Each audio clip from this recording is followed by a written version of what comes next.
तो hello hello, स्वागत है आप सभी का जीएसटी की इमीडिएट रिवीजन सीरीज़ में। ठीक है, और भी सब्जेक्ट की इमीडिएट रिवीजन सीरीज़ में बाद में लॉन्च करूँगा। तो आज हम लोग बात करें जीएसटी में जॉब वर्क के बारे में। ठीक है ना, बहुत सारे लोगों को इसमें प्रॉब्लम आती है, बहुतों को नहीं भी आती है।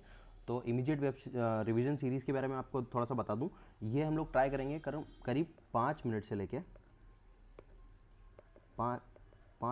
लेके 20 से 22 मिनट तक का लेक्चर होगा, है ना।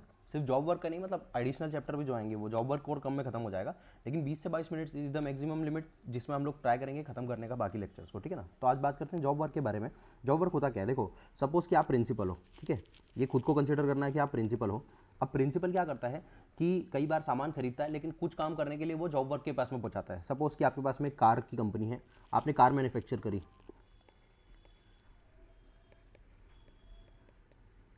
ठीक है, आपने कार पूरी मैन्युफैक्चर कर ली, लेकिन आप गेट बनाने के लिए और पेंट करने के लिए जॉब वर्कर के पास में पहुंचाते हो। जॉब वर्कर का काम क्या है कि वो गेट बना के देता है आपको, ठीक है, और पेंट करके देता है कार पूरी।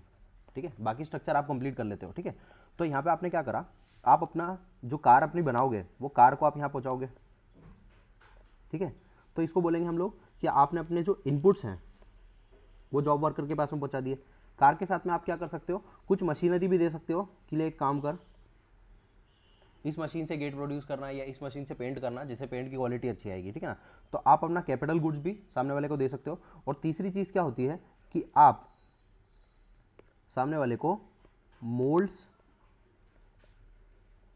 जिग्स एंड डाइज, ठीक है, सांचे आपने देखे होंगे कोई भी चीज़ को बनाने के लिए होते हैं। तो जो कार का गेट आपने कभी अंदर से देखा हो ना, तो कार के गेट में वो फ्रेमिंग अलग तरीके से होती है, जिसके मोल्ड होते हैं। मोल्ड के अंदर अकॉर्डिंगली वो जो मेल्ट होता है, अपना जो मटीरियल मेटल होता है उसको मेल्ट करके डाला जाता है, तो वो उस शेप का बन जाता है गेट। ठीक है ना, तो आपने क्या करा, कार भी सेंड करी, ठीक है, ताकि उसकी गेट बनाया जाए। आपने मशीनरी भी सेंड करी क्योंकि उसका यूज़ करके स्प्रे पेंट और वो हो, और मोल्ड, जिग्स और डाइस भी सेंड करी। ठीक है ना, तो यहाँ पे सीधा सीधा लॉजिक बता दिया गया सरकार के द्वारा कि जब भी आप कोई सामान को जॉब वर्क पे पहुँचाते हो तो वो नॉट अ सप्लाई की कैटेगरी में आता है, उसको माना नहीं जाता कि वो सप्लाई है। डन।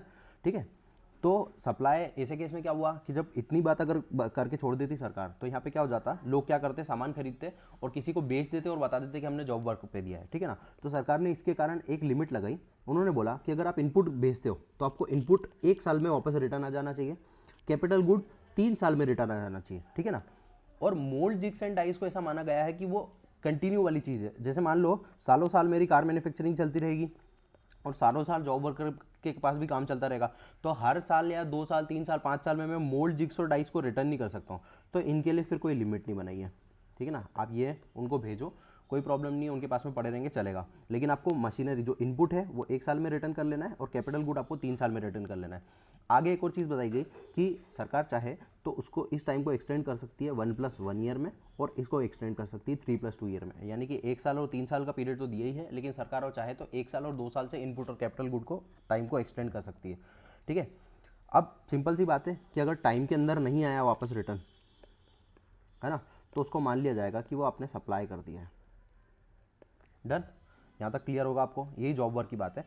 अब समझते हैं, जब भी आपको माल भेजना होता है ना सामने, जैसे ये आइटम सारे उधर गए हैं, तो इसको जो भेजने के लिए रूल 55 चालान लगता है। ठीक है, तो ये बेसिक एमसीक्यू में आ सकता है, तो इसलिए मैंने अभी आपको एक चीज़ बता दी। ठीक है, 2 चीज़ें हमारी कवर हो गई कि अगर आपने जॉब वर्क पे कोई भी सामान भेजा है तो वो आपका सप्लाई में कवर नहीं होगा। टाइम लिमिट बता दी, टाइम लिमिट के अंदर अगर नहीं आता है तो सप्लाई मान लिया जाएगा। और जब भेजोगे तो रूल 55 चालान आपको बना के भेजना है ना। किसी केस में ई वे बिल भी एप्लीकेबल होगा, कोई कोई केस में, तो आपको ई वे बिल भी बनाना है। वो ई वे बिल चैप्टर में हम लोग कवर करेंगे। ठीक है ना, अब एक और बात करते हैं कि अगर सप्लाई नहीं माना है, तो जैसे कार जब बनाई थी तो उसके जो इनपुट्स आए होंगे उसकी आईटीसी प्रिंसिपल को मिली होगी, है ना। और जो ये गुड्स इसने आगे ट्रांसफ़र कर दिए कार को, किसको, अपने जॉब वर्कर को।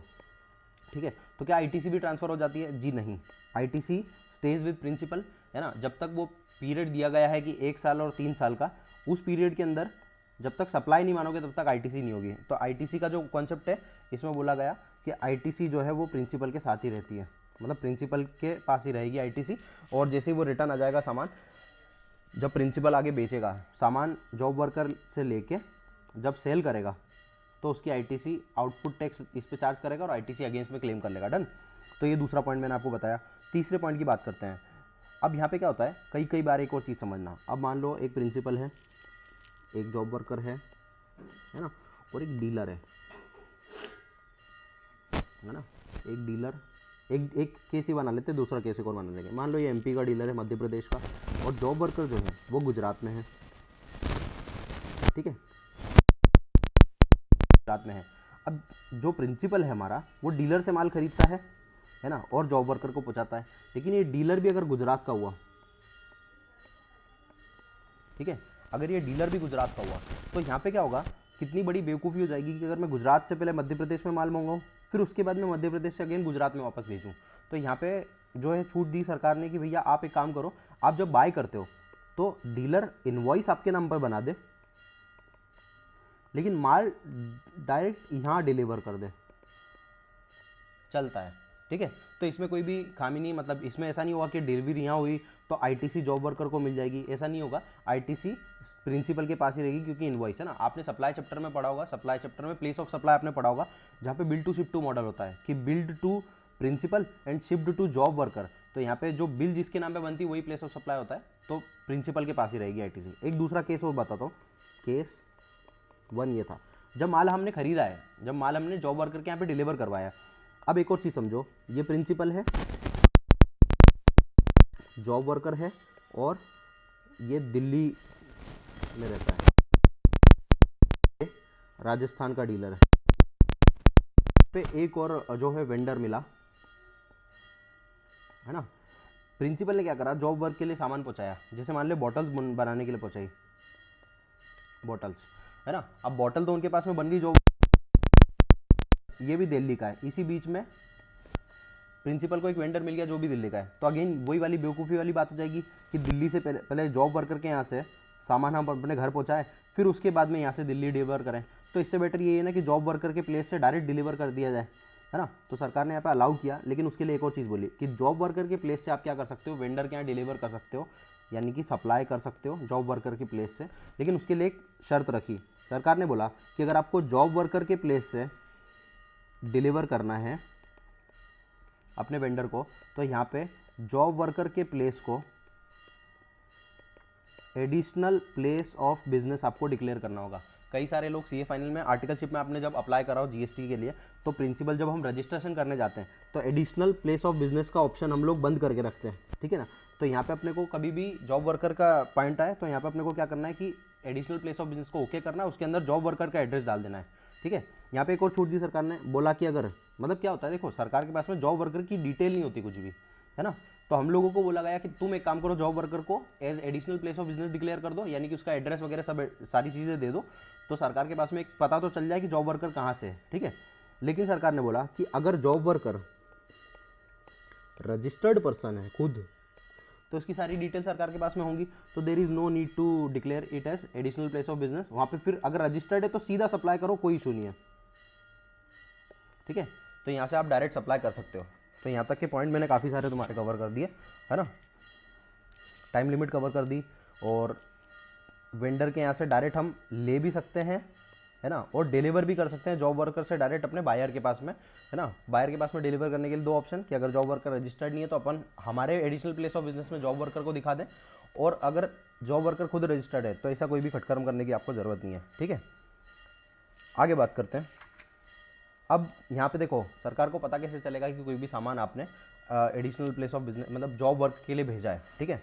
तो सरकार ने चीज़ें बताई, कैटेगरी में डिवाइड करा सारे उनको बोला कि एक बात बताओ, आपका turnover less than equal to 5 crore rupees है ना, या तो आप इस कैटेगरी में बैठोगे, या फिर आपका turnover exceeding 5 crore turnover category में है, ठीक है। तो अपना फाइनेंशियल ईयर ऐसे चलता है, अप्रैल से लेके मार्च तक, ठीक है। इस पॉइंट को समझना, बहुत अच्छे तरीके से समझा दूंगा मैं आपको, ये वाला पॉइंट, ये भी अप्रैल से मार्च तक, ठीक है। अब यहाँ पे बोला कि अगर आपका टर्नओवर लेस देन 5 करोड़ की कैटेगरी में है, और आप अगर जॉब वर्क के लिए कोई भी आइटम भेजते हो, तो आपको क्या करना है, इस साल को पूरा खत्म हो जाने दो, ये साल पूरा खत्म हो जाने दो, मार्च के बाद में अप्रैल आएगा, तो आप 25 अप्रैल तक अपना ITC 04 फाइल कर देना। तो यहाँ पे आपका इसके अंदर आप अपना डिक्लेयर कर देना कि साल भर के अंदर आपने कितने जॉब वर्क पे काम दिए थे, ठीक है।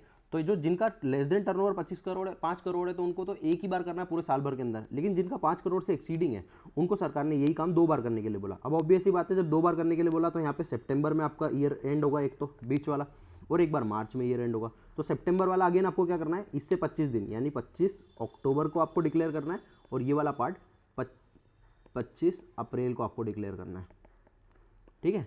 तो यहाँ पे अप्रैल से लेकर सितंबर तक जितने भी जॉब वर्कर के लिए भेजे हमको 25 अक्टूबर तक ITC 04 फाइल कर देना है।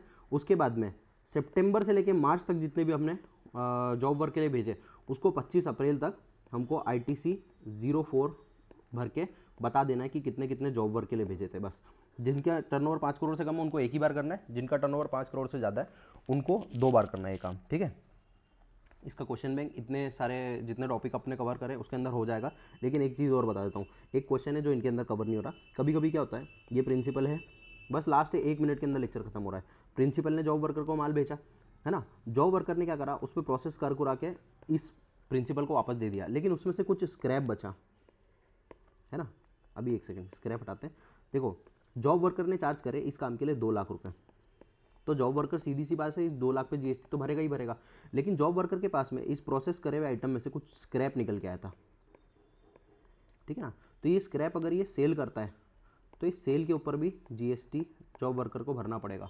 स्क्रैप सपोज कि 50,000 रुपये का निकला और 50,000 रुपये में इसने बेच दिया, तो 50,000 रुपये पे भी GST भरना पड़ेगा। मतलब 2 लाख पे भी GST भरो, 50,000 पे भी GST भरो। रेट का डिफरेंस हो सकता है, ये शायद जो भी परसेंटेज हो डिपेंडिंग अपॉन द गुड्स, और स्क्रैप का जो GST होगा वो आपको क्वेश्चन बैंक में मिल जाएगा, ठीक है ना। तो बस इतना ही है हमारा जॉब वर्क, इसके अकॉर्डिंग आप क्वेश्चन अपने लगा लो। और अगर आपको लेक्चर पसंद आता है और आप चाहते हैं कि और भी लेक्चर में इस तरीके से 10 या 20 मिनट के अंदर कवर कर दूँ तो आप कमेंट में